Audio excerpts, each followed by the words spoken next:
Thank you guys for talking with us. So we met here in Paris a year ago when you were planning these fantastic awards. In May last year. Yeah. And now it happened, actually, last night. Yeah. And we have a Restaurant of the Year from South Africa, and we have some other really interesting awards. But I'd like to start from that. How happy are you about the winner, the big winner? I'm very happy indeed, because it's really a restaurant that represents what we were trying to do, what we asked all the judging members to do, and what even all the judging members asked to us to do, to think out of the box. And it's a perfect example of a totally independent restaurant, somewhere off map, often in Cape Town. You need to drive, and it's a small restaurant, locally sourced, with a small team. Really nice ethos on yes, sustainability, on the way they interact with the community. And a lot of women working in the kitchen. Yeah, and it's it's not the world's best restaurant. It's not the number one don't restaurant say that in the year. Don't start again. Don't start again. I'm just saying it's our restaurant of the year. It's a different thing, and we did this. The way we got there was with the inspected big plates. It's not our restaurant, so it's the world's restaurant of the year. We don't take our, ourselves as in our. We are the World Restaurant Awards. There you go. Anyway, so what I was trying to say before my friend interrupted me again was the process was quite funny. It was very 2019. We're all in different continents. The inspectors that had inspected and visited all the restaurants, and basically we did this kind of set up this WhatsApp group, and because someone was in America, someone was Australia, someone was in Italy, someone was.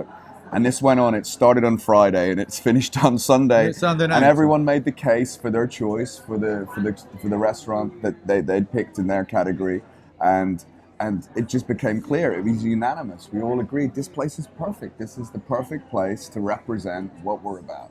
You know. Some people were just finishing their trip. They were inspecting the restaurants, so we had to wait until they woke up. In the morning, they were exhausted. They've been traveling in cattle class for 7, 8, 9 days. So we had this very long and extenuating conference on WhatsApp. Okay, let's wait till WhatsApp, FaceTime, WhatsApp. Yeah. So it was great, and we actually originally we were arguing for our restaurant, which was a different restaurant. Which was a different restaurant. It was like 3 or 4 different restaurants in the mix. And we were saying you got to do this. But the majority was right. Yeah. Democracy always wins out. The majority was right, and then it was unanimous, and we all agreed. It was perfect. Well, let's talk about the other awards as well. Which ones did you enjoy the most? Are you happy about the most? Happy with them all. I mean, there's lots of lovely moments. I mean, I particularly loved having Jarina Allen. I mean, I'm Irish, obviously, so obviously I'm biased. But I loved having Jarina Allen up there. You know, having paid tribute to her mother-in-law, Myrtle Allen, who's the godmother of Irish cooking. The other awards, Makoto, fantastic. Lido 84, you know, for the house special. And you know what? About Lido 84, it's a place that I love, and I love that and not house. Just because he's Italian, okay? Not just because he's Italian. Maybe a little bit, but it's that Italian. dish, the house special. But then the guy says, "But why that dish? If I had to find it, if I had to select maybe a dish that really represents." Which is really special to my place, the house special. The place would be another one, spaghettoni, butter and Biarritz, because it was such a fantastic dish of pasta that even Alain Ducasse, he was so admirative of that particular dish, and last year he brought it to the Plaza Athénée. He put that dish by Riccardo Camanini on his own menu at the Plaza Athénée. So Riccardo Camanini got the prize for this. Cacio e pepe in the pig's bladder, said, okay, but maybe they might have chosen the other one. Yeah, that's fun. We like that. No, I mean, all the winners, happy about all the winners. There's none of them we're not happy about. I mean, I still haven't been to Vespertine. I more and more want to go to Vespertine. He was telling me he's going to have a new soundtrack. He's working with a new band. With Sigur Rós. Sigur Rós, this Icelandic band. That's incredible. Be able to go and see that. I mean, they're all in their own right, in their own categories. They're all places I'd love to go and visit. That's the point. If it makes me want to go there, then I know it's right. And I love the Tattoo Free Award. We liked Betty Matheson giving Alain Ducasse a kiss. That was a special moment even for if me. it has created a little bit scandal within the restaurant industry, because as you may know by now, David Thompson published a public statement where he requires that we recount the votes. Yeah, he thinks Alain might have some tattoos hidden somewhere in and his because body. we didn't actually do a full body inspection, Which I suggested we did. We were going to get Jean-Paul Gaultier to do it, but unfortunately he's at the Rio Carnival, so he couldn't do it. So that's something for next year. Yeah. But I trust Alain. I don't think he'd lie. I did ask him. I said, "Have you got any tattoos?" And he said, "No." And someone asked him, if one day you change your mind and you finally... Will you hand back the trophy? No, they didn't ask him. But if one day you change your mind and you decide to make it a tattoo, what kind of drawing, what kind of design would you have? And he said a coca, like a chocolate bean. A chocolate bean.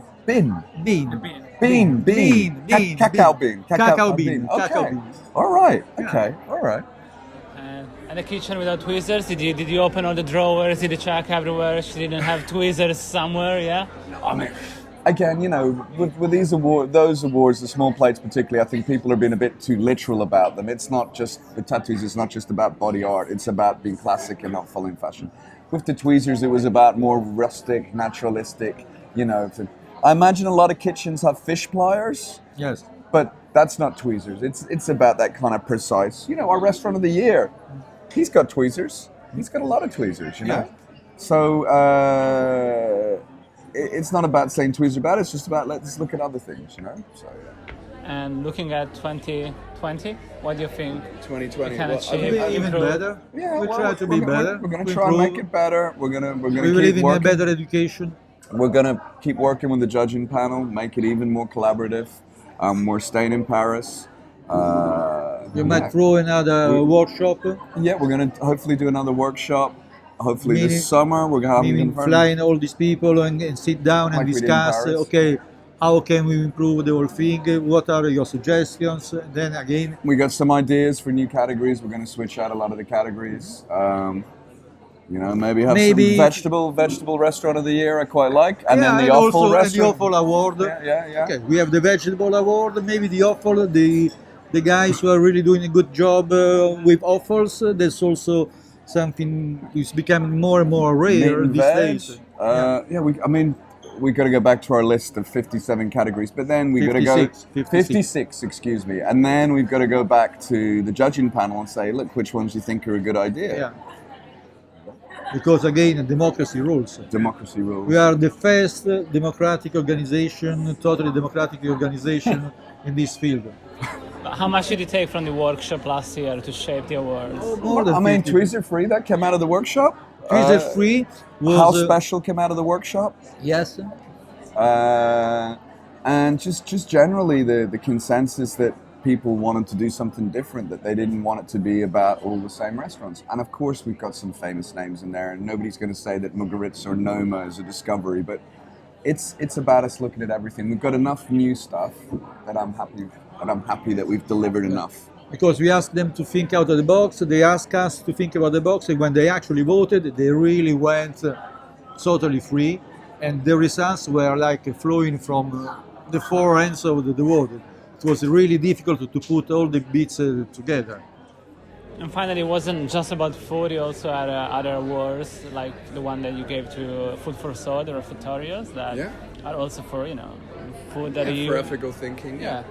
So how important is that going to be? Well, I mean, you know, the line I've been using is, you know, that this was about celebrating what we love about the restaurant industry as it is, and hinting how it can be better. So, you know, we wanted to reward people that we saw as doing good in different ways, you know, whether that was sustainability or social responsibility. And I think Massimo and Lara's project is had a great impact. It's very interesting. It's got people thinking about food waste. It's got people thinking about hunger, about how to engage with people who are down and out and rough, you know, on their luck.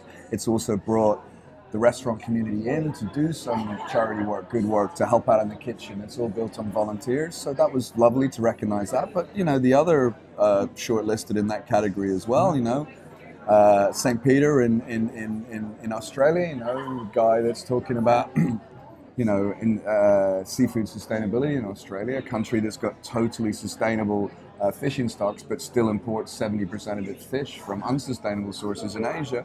That's interesting as well. So yeah, we want to talk about that stuff. We'll keep that category for sure. I think that's staying. That's something we want to keep on doing. And as well, it was lovely with the Refugee Festival to kind of, again, reward people that are doing some good work. And, food and restaurants brings people together, right? It definitely does. So we want to promote that idea. And help people to think a little bit more about what's going on.